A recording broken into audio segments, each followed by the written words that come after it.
Okay, welcome to the resort. It's that 6:30 Thursday time again, and we've coaxed the campers out to their cabins for another offshore onslaught of Gamesmaster. So sit yourself down, put your feet up, peel that favourite clementine, and listen to Gamesmaster's first challenge.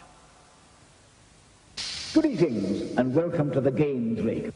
The evening's first foray is on a game called Humans. You have 1 minute, 30 seconds to organize a group of very primitive cavemen to rescue a baby dinosaur stranded on a cliff top. To do this, you will need to assign them with special functions so they can reach the bottom of the cliff, then form a human ladder. It's on with the thinking cap for this one. Best of luck.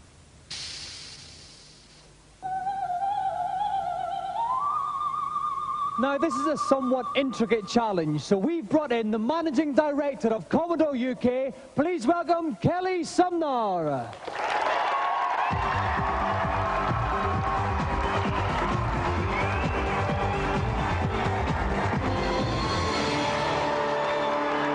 Welcome, Kelly. Now, Kelly, the question on everybody's lips must be, do you get all these games for nothing? No. Do you play any of the games at all? Nope.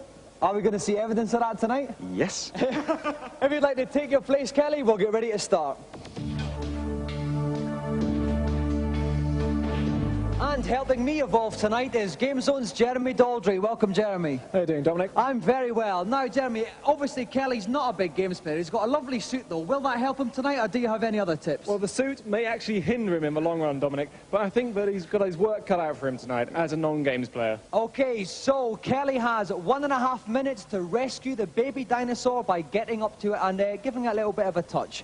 So, Kelly, are you ready? No. Okay. Well, you still have to start now. Okay, off Kelly goes. He's selected his first human. No, he's having a little bit of a flick around just to check. No, he's selected this human now. What's this one going to do, Jeremy? This one's going to unicycle over that little jump. That's what he has to do. Athletic little leap. He's going to go down this ladder then. Now, Kelly has 1 minute, 15 seconds left here. The dinosaur's actually, we can't see him just now, he's on the left-hand side of the screen. That's right. Oh, that looks a little bit suspicious there, but it's actually a rope that the human is dropping down. I think the key to this is for Kelly to keep his concentration up and his nerves down. It's a game of concentration. Okay, you can see the little baby dinosaur there. They've got to form a sort of a human ladder up there. He's only got 52 seconds left there, so he's got to get a bit of a push on. He's got to start moving now. Now we've got this little human, he's up the ladder as well. He's getting him into this... Oh no, he's standing up there at the top. Oh no, he wasn't. He was just airing his armpits there slightly, as you do when you're a Neanderthal. So he's only got 36 seconds left. I can't work out his tactic here, Jeremy. I don't know. I think he's going rather a long way around it. Just torching a little bush there to get over it. Because you know how tricky those prehistoric bushes can be. Very tricky indeed. And now he's going to join them. He's got 24 seconds left. How many more men does he need to get there? Just one. Just the one. Okay, and he's one more man there swinging in the breeze there. Now this guy, what's he going to do, Jeremy? He's actually going to pole vault using his spear. This is the most difficult move of the lot. He's got to shine it right. He's dug the pole in. That's superb. And he's over, but he's only got 10 seconds left. He's going to really run. He's got 7, 6, 5. He's going to get to the top of the ladder. 4, 3, 2, 1. And Kelly has just made it.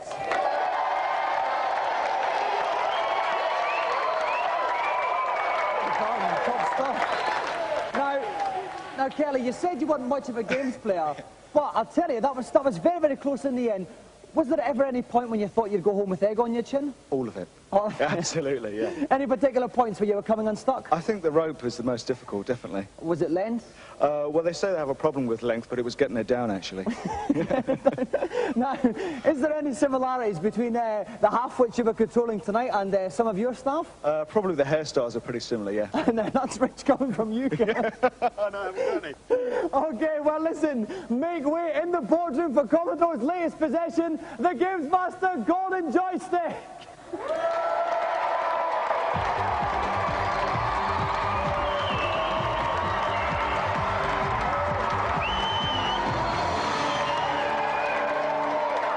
And let's have another round of applause for our brilliant contestant, Kelly Sumner.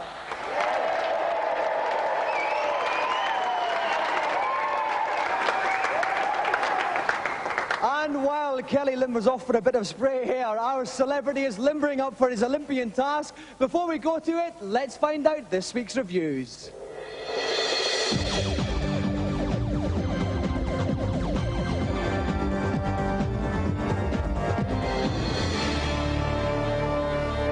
As you get ready for the large portion of blockbuster movies penetrating your lounges next week, we take a look at movie tie-ins. First up, the perennial Christmas fave, Get Shaken Not Stirred with James Bond. It's not really based on any of the movies, and in truth, it's not really based on very much James Bond stuff at all. It's a sprawling, very colourful, parallax-scrolling platform shooter-up. I did enjoy James Bond to a certain extent. The trouble is, I've seen it all before. There are 4 levels, and once you've found the route for each, they really won't hold much challenge for you, and it shouldn't last more than a week.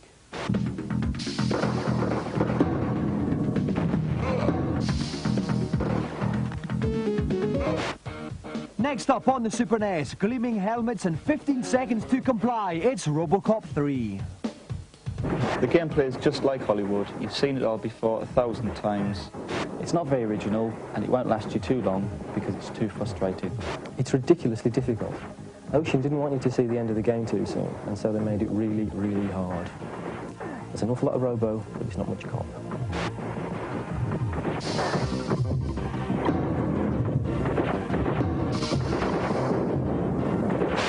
Finally, Julian Clary and Claire Rayner fondle their weapons and blow each other away in Universal Soldier. It's just an average shoot 'em up where you've got to find your route through each level whilst taking on the hordes of bad guys that come at you. Basically, it's Turrican 2. It has a different main sprite, but the game's just the same. If you have the first Turrican on Game Boy, then you should leave well alone. If you don't, it's well worth a look at.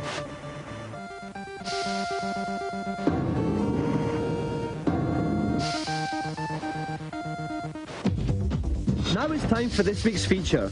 With Christmas rapidly approaching, there's an abundance of video game sweetmeats to pack out the most spacious of stockings. But alas and alack, there are also a few frozen dog doos lurking in the snow. Here's Gamesmaster's top 5 turkeys. Roaring in at number 5 on the Amiga, Road Fighter, a merry little jaunt through the world of dire driving games. At 4, the unbridled boredom of Altered Beast on the Mega Drive. Walk along kick, walk along kick, walk along kick. What an experience. At number 3, Space Ace on the Amiga. Thrill to the graphics, celebrate the sound, and curse the total lack of Mr. Gameplay. In the runner-up spot, Terminator 2. It's so bad they couldn't even spell Judgment correctly.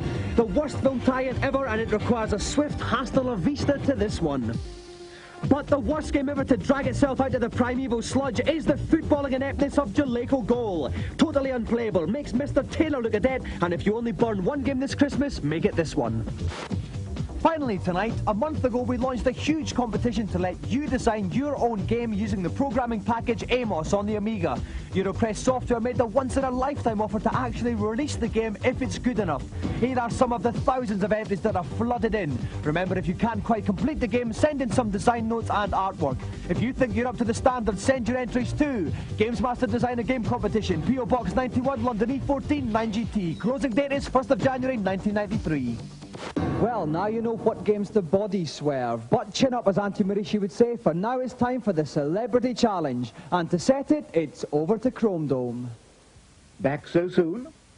For my second challenge, I thought we might venture into new territory with baseball stars too. Each batsman has 3 chances to make a clean hit of the ball. But don't be too brash. Batsmen can be both run out and caught out, and the team can only afford to lose 3 men before retiring. Both teams have a single innings to score as many runs as possible. Give it your best shot. And indulging in tonight's all-American activity, we have a young challenger from Redbridge taking on one of Britain's biggest soap stars. So please welcome Jamie Brown and EastEnders Todd Carty.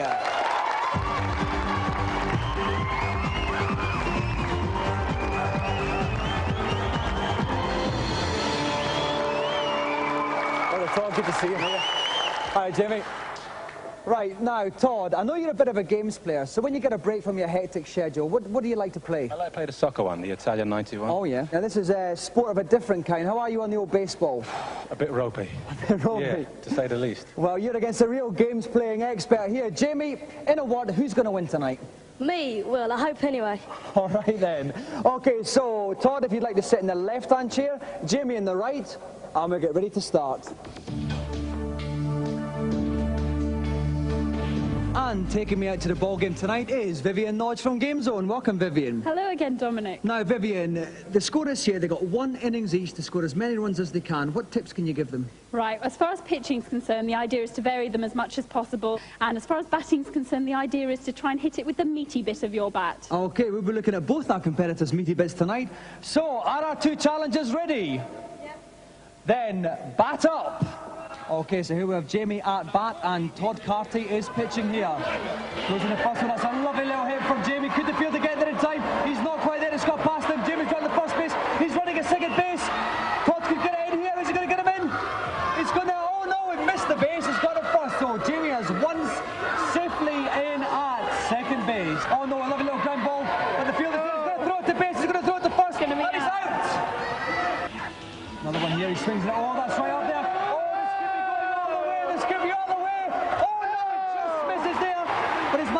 Second base, Todd could get a run out here if he's very quick, but it's got the first, and Jamie's man is safely in. Now, if he gets a home run here, Todd's got problems, Vivian. He certainly has. But he's pitching well. He's doing what you said. He's varying it. He's getting the left one, a bit of the right one. Oh no! He's hit by the pitch. Oh no! Jamie's not happy. A fight here.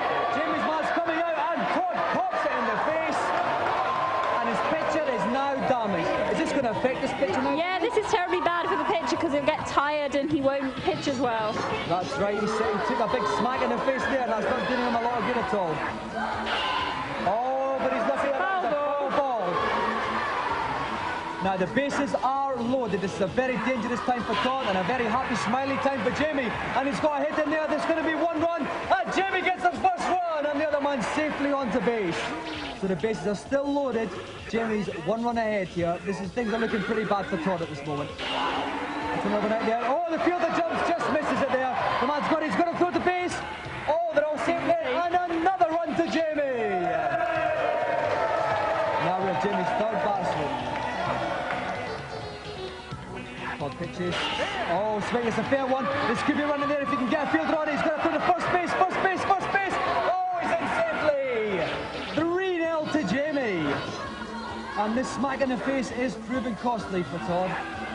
Swings again. Another hit here. Where's it going? It's an open field. He's going to get another one running in. He might go for another one. Another man's running to home base. He's going to get in there, I think. Yes, he's made it. 5-0 to Jamie. Todd pitches again. It's gone up in the air. This could be a catch out, or it could be a homer. Is this going to go all the way? No, the fielder's there. He's out. Now he's going to throw the base. Jamie's men have got to run back. Yeah, they didn't make it, so it's changed.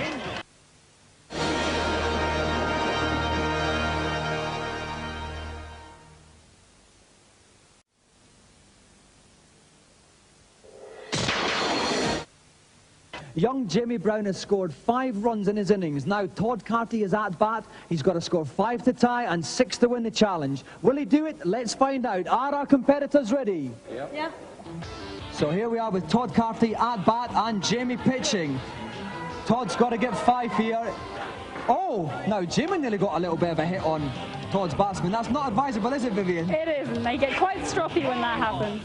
OK, now Todd missed it. If the batsman leaves it and it misses the little white plate, it's a ball. 4 balls and the batsman walks to the first base. He swung for it there. It was just missing the plate, but the batsman swung for it, so it's still counted as a strike. Oh, lovely pitch right down the middle. Lovely pitching by Jamie there.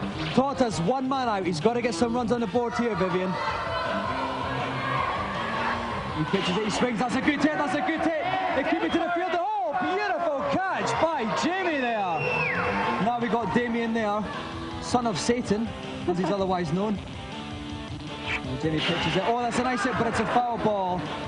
Things are looking ominous for Todd here. He's really got to put the meat to the ball. Oh, no, he swung very prematurely there. He's obviously learning his lesson here. He's moving about. He pitches it. Oh, he swings for that. It's changed. They're all out, and Jamie is tonight's winner.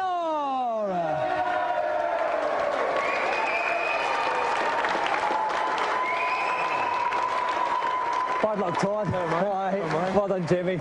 Now, Todd, commiserations. What went wrong? I mean, your pitching was quite good at the start. Yeah, it was quite good at the start. I just lost it towards the end. Tiredness, I think. My pitches were getting a little bit tired. He got that hit in the face, and that was it, wasn't it? Indeed. And this, you know, I hit you. You came running for me, didn't you? You came running for me. He didn't give you a chance. He didn't give me a chance. Now, Jamie, you won by quite a lot, but he did quite well, though, Todd, didn't he? Yeah, he did brilliant. So what was the difference between the two teams in the end? What really won it for you? Well, I think that I got the runs that counted and he was just unlucky.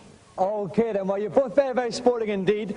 So now, Jamie, not only have you beaten Todd, you are also the proud owner of the greatest prize in television, the Gamesmaster Golden Joystick!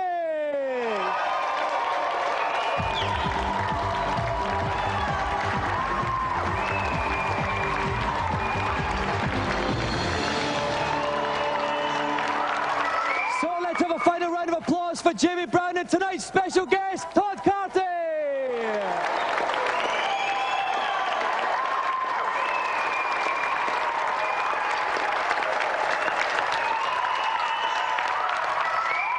It's about this time every Thursday that I like my niggles relieved. Now, who better to relieve them than the man who has all the answers, the Gamesmaster in his consultation zone.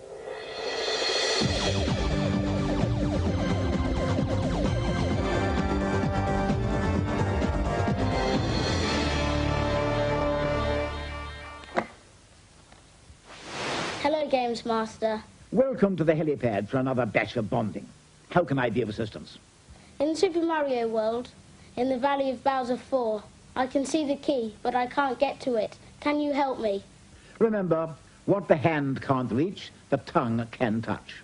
Simply guide Yoshi as close to the key as possible before penetrating the seemingly impervious wall with his probing proboscis.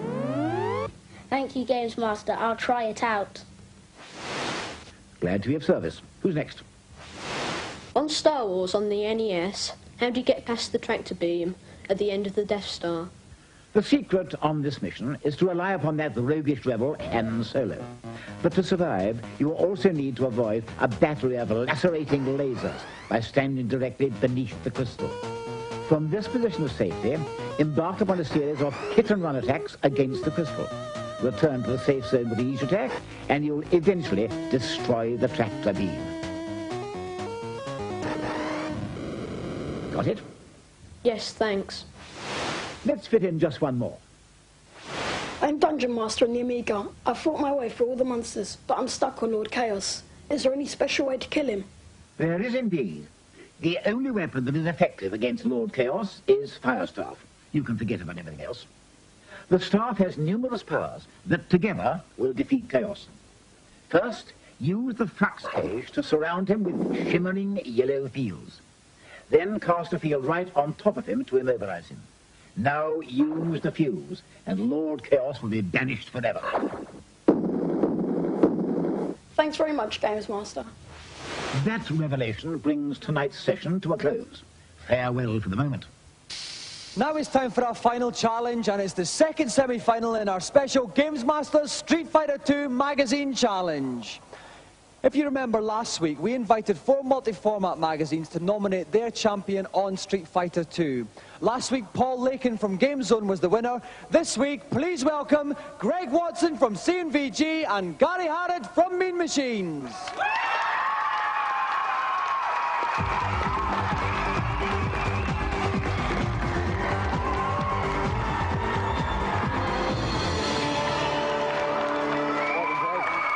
Welcome, Gary. Now, Greg, what character have you chosen tonight? I've chosen Ryu. And why have you chosen him? Well, it's got a nice variety, different moves, close combat and for distance, and also has my speciality, which is the Dragon Punch, which I'll be using to defeat Gary today. Okay then, Gary. There's all these rumours floating about that you're actually Street Fighter II World Champion. Is there any truth in that? Yes, there is. So obviously Greg's going to have a fight on his hands. What character have you chosen? I've chosen Guile today. And what we're going to see from Guile? What's so special about him? Well, some sonic booms, somersault kicks, just wreck him, basically. Okay then, if you'd like to assume your game's playing positions, we'll get ready to start.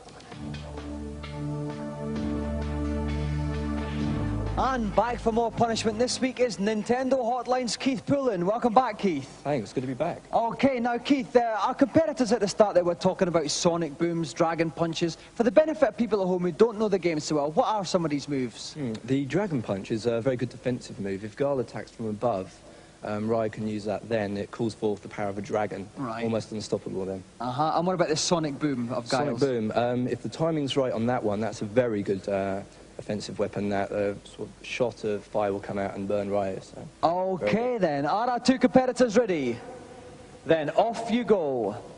Okay, just as they start in the top of the screen, you can see yellow energy bars. These will go down with the each sonic hit. boom there we were talking about. That was right at the and start. And a fireball back from Ryu. Oh, counteracting each other's fireballs and sonic booms there. That's right, they cancel each other out, so quite close fighting there. Ryu's energy's going down. That's Greg is Ryu in the white there, and Gary is Guile in the green. Guile's an ex-combat veteran. Oh, and he has won the first one. Ryu down.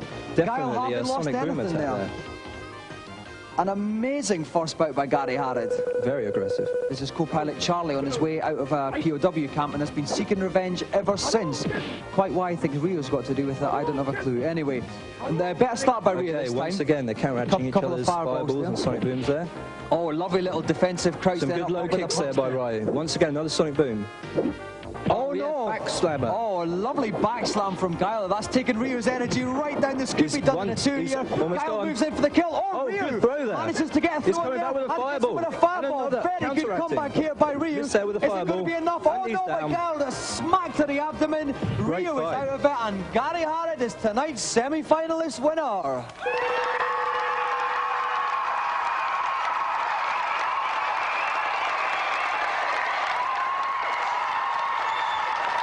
Well, Greg, I think Gary might have caught you on an off day, but you made a good comeback at the end there. What went wrong for you? It just all went wrong for me, Dominic. You know, the force wasn't with me today. I think I had too many pints last night. I don't know what happened. I was mutilated. It was a sad spectacle for me today. Well, we did say you were the world champion, Gary. That didn't seem a problem to you? No, not much. Early starts in both rounds put me ahead, so... Okay, so you're going to meet Paul Lakin from GameZone in the final. How do you feel about that? All right. Yeah, will it be a problem to you? No, I don't think so. Okay then. So Gary is tonight's winner, but let's have a round of applause for both our semi-finalists, Greg Watson and Gary Harrod.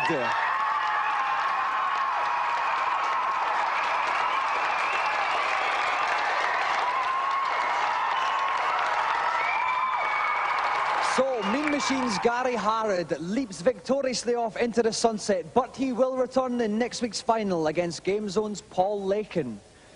In the meantime, we're off for some braised calamari.